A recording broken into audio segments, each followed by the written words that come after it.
Hi, this is Linda West with Living Live, and today I have the pleasure to introduce to you Patty Aubery. Now, Patty is wait, hold on a second. I lost track of my thoughts already, you guys. Okay, now today we're going to be talking about a lot of amazing things. You may have heard of a gentleman by the name of Jack Canfield. Well, Patty is the president of the Canfield Training Group, and she's the co-founder also. And Patty, I'm just like totally screwing this thing up. I'm going to start over. Okay. I'm going to start. I think I'm a little nervous. Screw it up. It's fine. So far you haven't made any mistakes. That's right. I haven't made any mistakes. So let's just we're going to rewind. Okay. So Patty's the co-founder of the Canfield Training Group, former president of Chicken Soup for the Soul Enterprises, and a #1 New York Times best-selling author. Now, Patty knows what it's like to juggle a publishing company, a family, and social obligations, along with the responsibility of developing and marketing more than, get this, 250 titles and 500 million copies of the Chicken Soup books and licensed goods worldwide. Those are just some crazy numbers, Patty. We're going to talk about that in just a second. Now, Patty is the co-author of several of the Chicken Soup titles, including her most important piece of work published in 1996, Chicken Soup for the Surviving Soul, which was written to support her mother, along with millions of other women who are diagnosed with breast cancer. So, Patty, I want to welcome you to Living Life. I'm so excited to have you here. And I guess I'm a little bit starstruck. I mean, I don't know what else happened to me. You've done so much. And, you got started at a really young age. You're working with Jack Canfield. And I mean, I guess before we get into anything, why don't you share with us, how that happened? How did you even get into that sphere? Well, that's an interesting story, actually. I literally had no idea who Jack was. I didn't know anything about this world of self-help. I was married, and my husband at the time wanted to get into a sales position. He was a tech nerd kind of guy. And so we decided to move to LA so he could literally sell cars to learn how to sell, even though he kind of knew how to sell, but nobody would give him a job. And so, of course, I left my job and decided to start looking for one. So I answered an ad in the LA Times that said secretary wanted $25,000 a year. And that was in 1989. And so I thought, well, I really don't want to be a secretary, but $25,000 a year is pretty good money in those days. And so I went on this interview, and turned out it was Jack and his wife. And so in their little townhouse in Pacific Palisades, California, and I thought they were a little strange, kind of hippie-ish, and I didn't get the job. He didn't hire me. He picked someone else that had more experience. And so then I went to dinner that night with my friends, and I said, yeah, I interviewed this guy, kind of strange, kind of a hippie. It looked a little bit like Howdy Doody, brown hair and freckles. I mean, imagine, Jack then. And so they said, oh, Jack Canfield, we know who he is. He's really cool. Of course, then I wanted the job, because then it was suddenly, you always want what you can't have. But I ended up doing something else. And then he called me a couple months later and said, I really think that there's something here. Why don't you come back and talk to me? And I said, okay, well, but it's going to cost you, because I just got an increase to $30,000 a year. And so he said, okay, well, come and talk to me.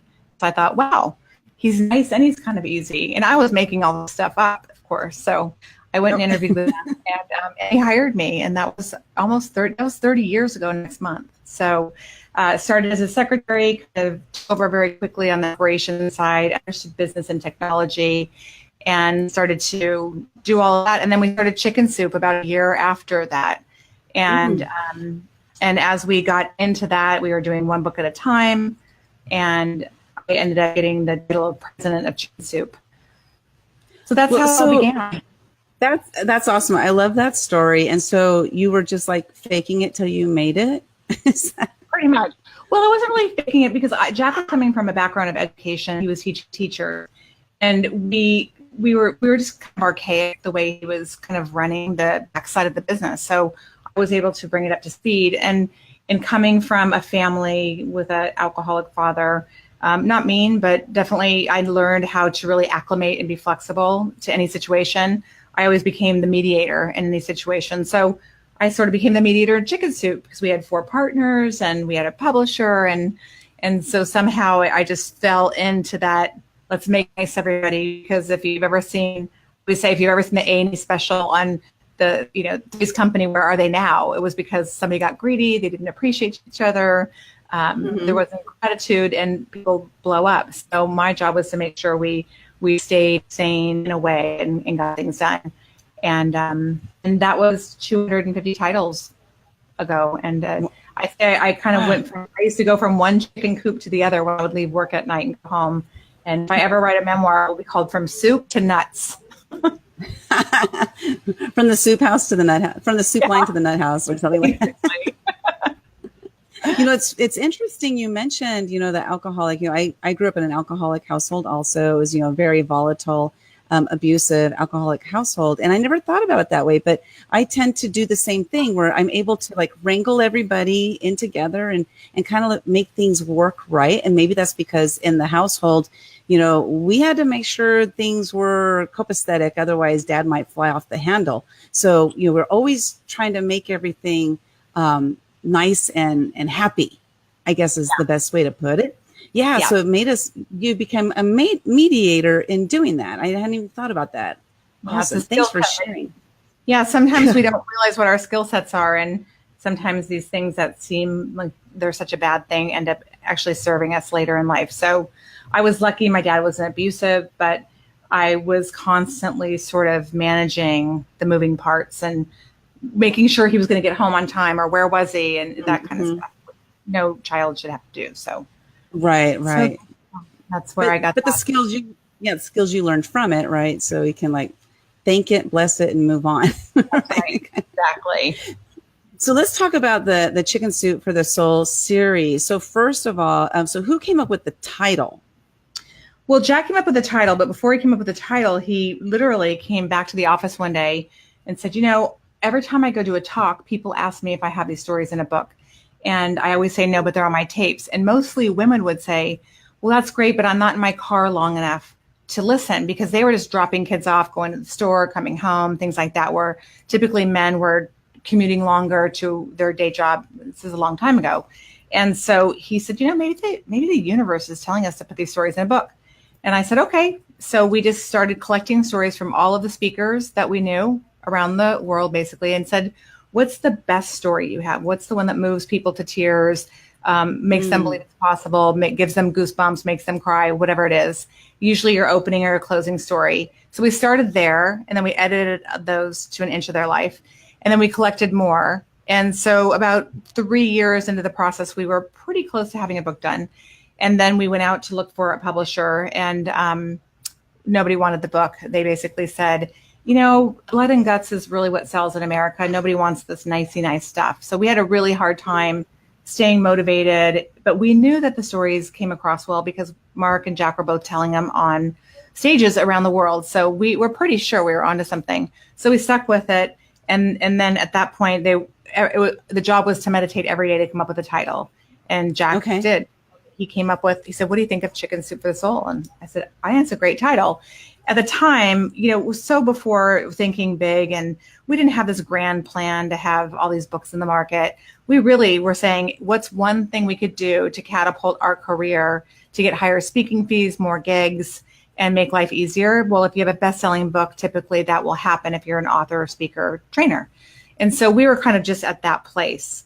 And then when that did happen, actually before it happened, we sent the book in. We finally found a publisher in Florida, Health Communications, who published all of our Chicken Soup books. And they said, hey, there's a page in the back of the book. Do you want to use anything? And Jack, being the brilliant person he said, well, why don't we ask people to share their stories? Which was so genius. And that was before the internet. That was actually, I think, about the second or third printing, we had an email address. It was chickensoup@aol.com. I heard every 5 minutes, your mailbox is full, kind of like, yeah, my cell phone.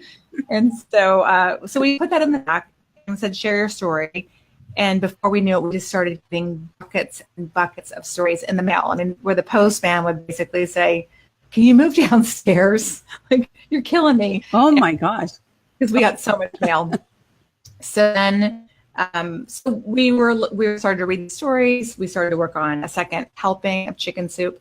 And then one of our friends, probably someone that a lot of your listeners know of, Marcy Shimoff, who wrote Chicken Soup for the Women's Soul, but also is really well known today for Happy for No Reason. And she actually sent a fax on like a Tuesday and said, I'm in a silent retreat until Friday night at 9. Please be at your office so I can call you two. I have an idea. And so on Friday night, we waited, and she said, Chicken Soup for the Women's Soul. I was meditating and it came to me. And my first reaction was, that's kind of a dumb idea. I mean, women are buying chicken soup. And Jack said, well, maybe let's talk about this. And so we went on to do Chicken Soup for the Women's Soul, which just blew past the first book that we did by far and was a huge bestseller. And so then I thought, well, if she's doing that book, I should be doing a book. And so that sort of spawned all of the different titles. And that's when I came on to the whole program of Chicken Soup for the Surviving Soul. That was my first book that I did, the Chicken Soup. That was the first one you did? Yeah, so I was responsible for the compilation and the editing of Chicken Soup 1 and 2. I was managing the process with Jack of all the books. That was the first book that I actually co-authored. Yeah, it was Chicken Soup for the Surviving Soul. Okay, and then what was your thought process on that one? Was it specifically geared towards women who had breast cancer, or was it like, what was your thought process as you were putting it together, I guess? Well, my mom had been diagnosed with breast cancer right around the time that the book started to take off. And so my sister was working for me at the time as an intern, and she had gotten her degree in nursing. And I said, why don't we put together a book for Mom on surviving? So we started to do a lot of research, and we started to collect stories of people that had survived. And we looked at, why were people surviving? They had faith, they were visualizing, they were bringing humor into their lives. Laughter creates endorphins, which help heal the body. And so all the different things at the time, Bernie Siegel and some of the other people, that was really it's so long ago. It was in the very beginning of, can mindset really make a difference in your healing? And so after about a year and a half, we finished that book and dedicated it to my mom. And it was a tough project because it wasn't as warm and fuzzy as a lot of the other projects that we did, but it was a very deep, meaningful project for me and my sister and for many people that read it. And I mean, tons of amazing results and stories that came from that, from people that were able to use it. In fact, I was doing a book signing at one point in Westlake, California, and it was this huge Barnes & Noble, and the teen book was out, and so was Surviving Soul, and so was Chicken Soup, the original. And I was doing a book signing with Jack and Kim Kerberger, the author of The Teenage Soul, and she had this huge line, and Jack had a huge line, and I didn't have very many people that were in my line. And she said, "Oh, I'm really sorry that you don't have more people in your line." I said, "It's okay. I'm getting a cut of yours anyway." I mean, it didn't matter to me. I wasn't doing it for that reason, right? And so, but suddenly these two little girls came up to me and they said, "Are you the girl that wrote Chicken Soup for the Surviving Soul?" And I said, "Yes." And they with their mom, who was probably in her 30s. And they said, "We just want you to know that our mom had cancer and she was in a coma, and she was in a coma for 6 weeks. And we read your book every day, and that's all that she can remember." I looked over at Kim, and she looked at me, and Kim was crying, and she says, "You win." So it was a much more meaningful thing, and I learned a lot from that. I learned that you can change your mindset, and so that sort of took me to some of the other books that I ended up doing around Christian soul and faith, and really whether you were Jewish, Muslim, Christian, Catholic, whatever it was, if you really believed in a higher power, that you had a higher rate of survival. It was actually a fact. So it was, they were all really timely books. And I think probably the biggest takeaway from doing those, for me especially, I remember doing an interview when I was in my my early 30s, and they said, what is the biggest thing that you've gotten out of being part of this? And I said, for me, it's really about being able to experience other people's obstacles and wins and successes through their eyes, because through storytelling, someone's not telling you what to do. You actually get to have your own experience, because they so meet you where you are. and whatever you need, which is why stories are so amazingly timeless. So I feel like I was really lucky to get a lot of awareness and wisdom from so many people that were willing to share their life stories with all of us.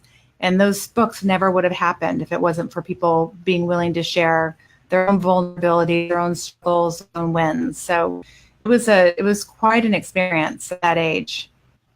That is so true. And I like that how you were able to, seeing the stories through their eyes, because like we were talking a little bit earlier, you and I, about, Permission Granted, a new program you have coming out.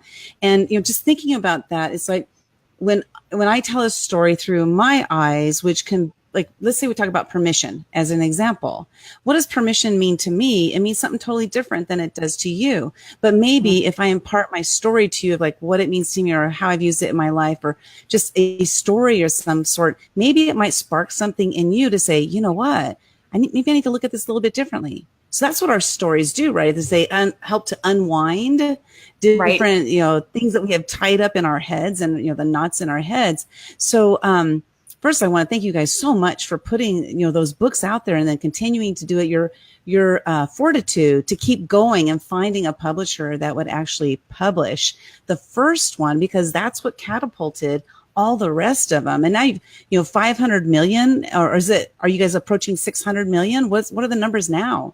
I don't know what the numbers are, because we actually sold the company in 2008 to a group, and they have been publishing since then. So I don't know how many they've sold since then, but I know that when we had finished, we were up to 200 and somewhere between 30 and 50 titles, and close to 500 million books sold. So I don't know what they've been doing since then.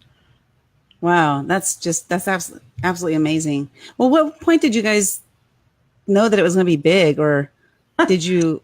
I don't know. Like, it's just like, and it's huge. It's not big. It's huge.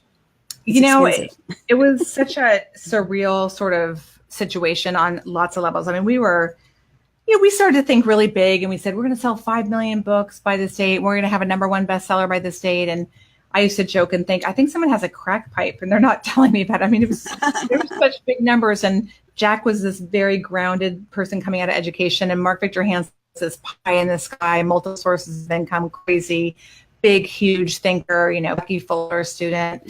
And so I sort of got to get the best of both of those, and which was a blessing. I mean, it's the best education ever. But as we started to do it, we really just started to look at, well, what if we could do this? What would it look like? And who would we work with? And how do we align ourselves with the right authors? And do they have platforms? And how do you pick who's right? How do you, with high intention, plan ahead and look at, if I'm going to have a life and do really well and sustain this and create quality content and product, who do we need around us, really? That's not us. And so that was really our secret to success, which was having a brand that was solid, not having one person's face on it, chunking it out into women and golfer and Christian and pet lover and all kinds of different markets. That at one point in time, we had a couple hundred authors at any given time out there on radio, television, book tours, and different things like that. So it started to snowball pretty quickly. At one point, we had 7 books on the New York Times list at one time, which put us in the Guinness Book of World Records. But I also had a great publisher who would call me and say, save your money. This never happens, and write everything down, because someday you'll write a book about this. And so he would, and then he would say, and then keep those chickens rolling. So he was really great at really keeping me. He was older, and he'd been there before, and he'd seen books do well. So he was a really good mentor for me. And so was Jack. He's such a grounded guy that we stayed pretty much, we stayed grounded, and we did a lot of work. It's difficult to scale a business at that level. So we are in the self-help business. We hire people to work with us too. We have our own coaches. We go away and do our own strategic planning meetings. All the things that we tell other people to do, we actually did as well, because it was important to stay, really solid throughout that time. Yeah. Well, it's funny because you're talking about, like action, taking action and stuff. And I'm just going to tell you really quickly a story about me when I met Jack is I was attending the event City Gala in March. and I was going to be on the red carpet interviewing stars, which is a whole other story in itself. But I got there late, and I got there during lunchtime. Everybody was at lunch except for Jack was talking to 3 people. And I walked in, there's Jack. Oh, I'm going to get my picture with him. Yay, I'm going to get my picture with Jack Canfield. You know, that was like my whole thing going through my head. And so I waited till they were done with their conversation. And then as they started to part ways, the 3 people went one way, and Jack turned towards me, and he just spoke out loud. He said, I'm hungry. I'm going to go to lunch. And I was like, oh, I'll take you to lunch. So I took him to lunch. It was so cool because it was like there was one of those opportunities that showed itself to me. And I just said, I'll just do this. And if I had thought about it, I wouldn't have done it. But I took action on it and didn't let anything get in the way of that. And it was the most, we were at lunch for almost 2 hours, Patty. And it's funny, when we came back from lunch, people told me that people had bid $14,000 on lunch with him, and my lunch was $38. Bam! But it was awesome. Lunch. I'm going to have to talk to that man. Okay, you can buy me lunch next time. But I was like, I'm going to buy you lunch. He's like, okay. So we went off to lunch. Yeah, it was really cool. That's good that you did that. I mean, so many people don't take that action, and that's part of this whole thing. I'm giving yourself permission to take that, and you're worth having lunch with, and you have something to share and something to say. And so it's those same stories we were talking about earlier that keep us stuck in moving forward, because, why would he want to talk to you? Or, you don't have anything to say, or we all have our own stories. Right. And so those stories limit us if we let them. And that's what I'd love to really talk about, is how to have enough awareness to say, that's just a story. I'm going to do it anyway. Yes, I'm scared. I'm nervous, but so what? If I don't do it, where will I be? It's worse to not do anything. That's the worst thing you could do. Because then you're like, I should have, right? And you should all over yourself. Right. Yes. You don't want to do that. No. Well, let's talk about your permission granted program. Like, what is that all about? And then how did you come up with that? Well, one day I got really mad at Jack, and I said, I'm going to give myself permission to say no. Wait, how long ago was that? First, I want to know, how long ago was that? It was just about 3 years ago. And he said, well, it's about time. And so what he said was, he said, you keep waiting for me to give you permission to go do something when you have permission. So I'm not a mind reader. I don't know when you want to be on stage. I don't know what books you want to do. You need to get clear on what you want. And then when you come to me and ask me, then I can say yes. But if you're waiting for me to read your mind, we're probably never going to be we're not going to be very happy. So for me, it was really about stepping up. And I mean, it was a very safe environment for me to do that with him. But still, I was the only one that was holding myself back. And I like to say, if you look at this whole Me Too movement, and you look at Gloria Steinem when she burned her bra like 50 years ago, she was giving us permission then. So what's gotten in the way? And you come from corporate America, and a lot of people listening do too. But I do believe that there's a part of our own psyche that continues to believe that we're still in that space, that, we're women, so we don't deserve as much, or whatever it might be. But we have to change that mindset first and show up differently, because we teach people how to treat us. And so when we can get to that place with that absolute clarity, it's like the universe just aligns and things start to become more effortless and they fall into place. And it's scary. I'm not saying it's not. And anybody that there used to be, you were kind of like a big, I would say a bad word, a big B. And it's not the case. So it's like, how do you gracefully stand up for yourself, have complete clarity, ask for what you want, take action, believe that you can do it, that it's possible, and that you deserve it, and really have that reinforcement, and also have other women or a team of whatever kind, or family members, really support you, because none of us get to the success that we get to by ourselves. We just talked about Chicken Soup. There was 500 million books in print. 250 million of those were printed in Chinese. 250 million were printed around the rest of the world. And I had 250 book titles with probably 4 authors on each book. And so it was a very collaborative, collective way to move forward. And it was not just one person. So it does take a village. And I think sometimes we think we're supposed to know everything, have good grades in every subject, be perfect. And it's just not the case. Like, I'm never going to get an A in calculus and an A in English. So the real world today is collaboration and community, and it's not competition. So that's sort of what I like to remind people, because we forget. Yeah, so true, right? Because when we grew up in whatever environment we grew up in, like you and I both, and I know Jack also grew up in an alcoholic household, and there's many of us that grow up in that. And I don't know about you, Patty, but when I was growing up, I always thought that we were the only family that had a father that was, fighting with my mother all the time. I never knew anybody else that had that. So I thought I was alone, that I can't talk about this to anybody because nobody else is experiencing this and they won't understand where I'm coming from. Yet I'm finding out that I wasn't alone at all, that there are many people who grew up in the same kind of environment, and we have a lot to share with that. And it's not about like commiserating or anything like that, as much as it is just learning that there's different ways to see things in life by sharing our stories with others, by collaborating with people out there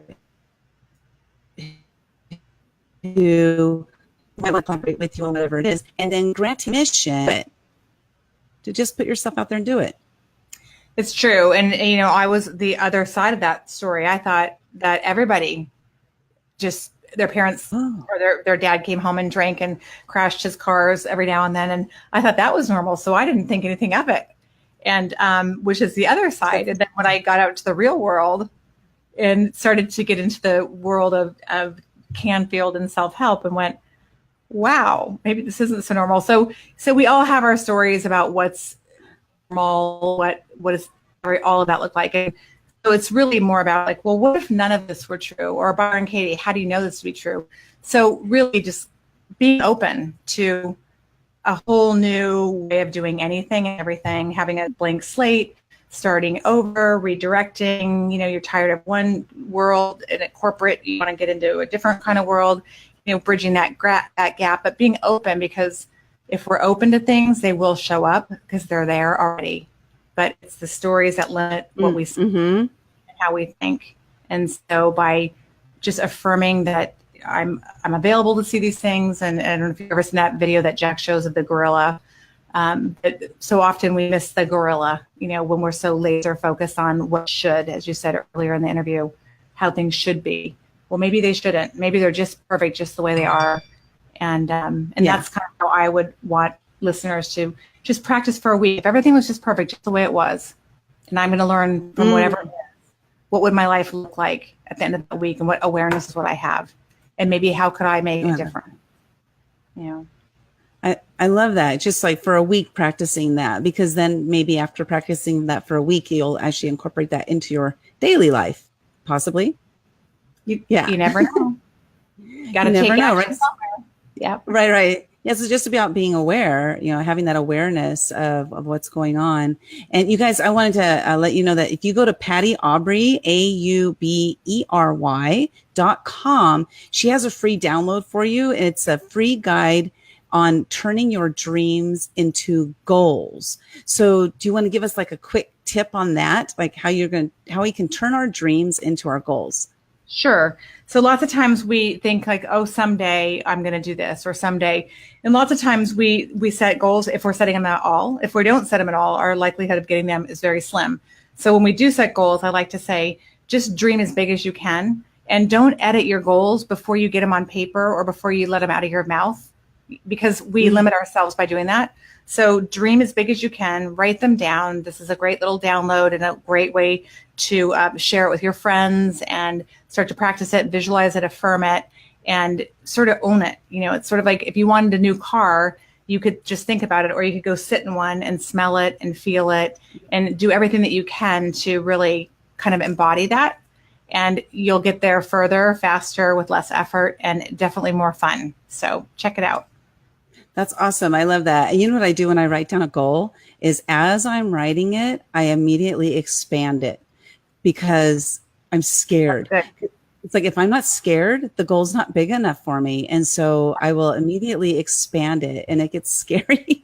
It's like, yeah, it does. It does. But the more you share it and tell other people, the more likelihood you are of getting there because you won't back out. right. Right, right. Yeah, because when you share it with other people, it's almost like it puts it into action, right? Or puts the momentum behind it because now they're thinking about your goal for you. I don't Exactly. know. Exactly. And if you don't tell people, they can't help you. And that's the other thing. People love to help other people. I love Mm, helping people. And I rarely ask for help. So when I let people know what I'm looking to accomplish, if they can help me, I get to let them have that same feeling that I get to have every day when I go to work, because that's what I do for a living. And so let's not rob other people of having the same good feeling. So again, it's a reframe. You're not being an imposition. You're actually a gift. that's so great. I love that because I'm one of those who I get so much more out of giving than I do from receiving. So Mhm. it like just like you said, Patty, if people are asking me for something, especially if I can help, I mean, I feel gratitude for them asking me because that to me says that they trust me enough that they want to ask me and then they think that I can deliver. And that's like, and then it's like, bam, when I can, I just feel so good. I feel like I'm getting a bigger gift by giving than I am by receiving. So that is so true. Thanks for sharing that. Sure. So let's end the show then with just lastly, pattyaubery.com. Patty, is there anything that I missed in this conversation that I should have hit? Just that you're awesome.